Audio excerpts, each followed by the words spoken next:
اے د حسن پریواره لږ نږدې مې خواله راشه اے د حسن پریواره لږ نږدې مې خواله راشه زړه مې ډېر دی ناقراره لږ نږدې مې خواله راشه د وصال په نظارو کې څه به راکړې څه به درکړم د وصال په نظارو کې څه به راکړې څه به درکړم سترګو سترګو کې نګاره لږ نږدې مې خواله راشه آینې ته چې ولاړ وې څه یې لمسه درته وکړه آینې ته چې ولاړ وې څه یې لمسه درته وکړه مخکې سوي له سینګاره لږ نږدې مې خواله راشه داغ د مټې سبزدار کړې بېنوا بېنوا ګرځي داغ د مټې سبزدار کړې بېنوا بېنوا ګرځي کړه اختیار د وفا لاره لږ نږدې مې خواله راشه د داغ صاحب په کلام سره کلي مازدیګر ملګرو سلامونه مې واخلې ستاسو ملګری لال قلندر یم او سره د خپل ګران ملګري امیر شهباز قلندر یو پیر بیا تاسو سره د کلي مازدیګر کې مخاطب یو هیله لرم چې جوړ به یې ټیک کړئ ژوند ته به تازه یې او د خپل ژوند نه به په سختو حالاتو کې خوندونه او مزې اخلي او بل به هم ژوند ته پرېږدئ نو ملګرو نن راغلی یم په خپل کلي کې مټه مغلهیل کې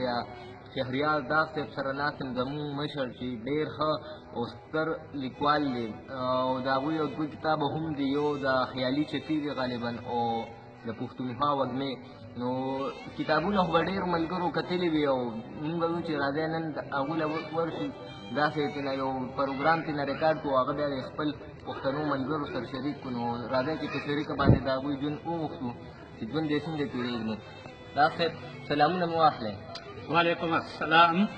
بابا جان وخت یې څنګه تېرېږي ډېر ښه ډېر ښکلی ډېر په مزو کې انشاءالله ستاسو د زړه د تله شکري ادا کومه چې د پښتو ژبې د ترقۍ او د ترویج دپاره تاسو دا خپلې هڅې پیل کړي دي الله تعالی دې تاسو ته د دې اجر عظیم درکړي او دعا مې ته زه به دعا کوم چې الله تعالی مو کامران او بریالي لره تل شاد او آباد لره بس ډېره مننه ستاسو د بابا جان او ډېر ژوند درته غواړم بس داسې کار خوند خبرې را سره په پروګرام کې شریک کړې چې د هغې نه مونږ هم څه زده کړو کړو او څه خوندونه ترېنه واخلو او هغه پښتانه ملګري هم ترېنه څه زده کړو او خوندونه ترېنه واخلي وړاندې د نوي کال مبارکي د دې انسان لعنه مې دا څو شعرونه لیکلي دي ارشاد امنون قاد مقتدون لهم آغا سدی درد و غم آغا دے ویرون لهم آغا سدی د نوي کال مبارکیت ہمیں خلا نہ جوڑے گی د تیر کلون دہشتون لهم آغا سدی او شعر دے چے زما پگل وطن عین او د سر تیر ظلمو بخور خړ خړ قربلونه لا هم غسدي او دا بلا سوق وی چې حالات به زپلي وي په هر یو ځل کې پر هرونه لا هم غسدي خدای بابا دا خو یو پیر بیا ویا دا بلا سوق وی چې حالات به زپلي وي په هر یو ځل کې پر هرونه لا هم غسدي ډېر خدای او شعر دې چې په ساند دې ماحول کې ترک چرته کې دې په ساند دې ماحول کې ترک چرته کې دې سکون نایاب دې او دردونه لا هم آغسدي ډېر خدای زبردست او شعر دې چې په هر مسلم هیواد کې د چې ارزاني د وینو د غیر پمرستا یرغلون لهم آغسدی او مختار دا داغ چې د امن فضا غواړي اسلامي نړۍ کې لاس په دعا دا سوالونه لهم آغسدي ډېر خدای زبردست بابا جان ګرانو مینهوالو هیله لرم چې پر غزل نه به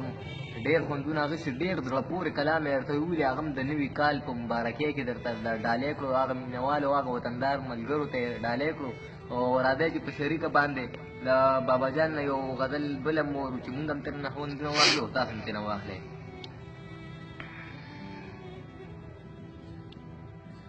مطلب د غزل عرض ده ارشاد لار د الفت ازغي ازغي میں پزړو اور لګوي دا جګر سوزا زندگی میں پزړو اور لګوي ډیر ښه دی. او ساز دے جہان لمینی مینی محبت لمخا ساز دے جہان لمینی مینی محبت لمخا قل ہجرانا اسویلی میں پزړو اور لګوي ډیر ښه دی. زبردست. او شعر دی چې ژوندون دې راکړو خو اختیار رب نه راکوي دا بې وسي ژوندون دې راکړو خو اختیار رب نه راکوي دا بې وسي دا مجبوري مې په زړه اور لګوي ډیر ښه دی بابا، دا خو یو پیره بیا ووایې. ژوندون دې راکړو خو اختیار رب نه راکوي دا بې وسي دا مجبوري مې په زړه اور لګوي زبردست. او چې محفلونه د مینانو تار په تار وینم چې محفلونه د مینانو تار په تار وینم بیا دلبري او دلداري مې په زړه اور لګوي دا هم یو پیره بیا ووایې. زبردست. چې محفلونه د مینانو تار په تار وینم بیا دلبري او دلداري مې په زړه اور لګوي ډیر ښه دی. او شعر دی چې شاه. بهار چې راشي د بهار چې راشي د موسم ګلونه اوس پړوي